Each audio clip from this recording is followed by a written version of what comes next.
করার উদ্দেশ্যে। বহু ভক্ত সমাগম সর্বত্রই আমরা সুখ শান্তিতে বসবাস করতে পারি, সমস্ত অশুভ শক্তির হাত থেকে যেন আমরা রক্ষা পেতে পারি। আমরা আশা করি এই পুণ্য স্নানের মাধ্যমে এই জগৎ সংসারের সর্বত্রই সুখ এবং শান্তি বর্ষিত হবে।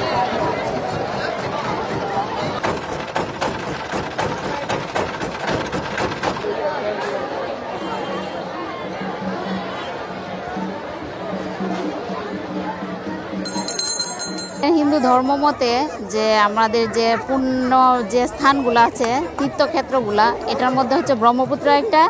এখানে আমরা প্রতি বছরে আমাদের পাপ মোচনের জন্য আসি।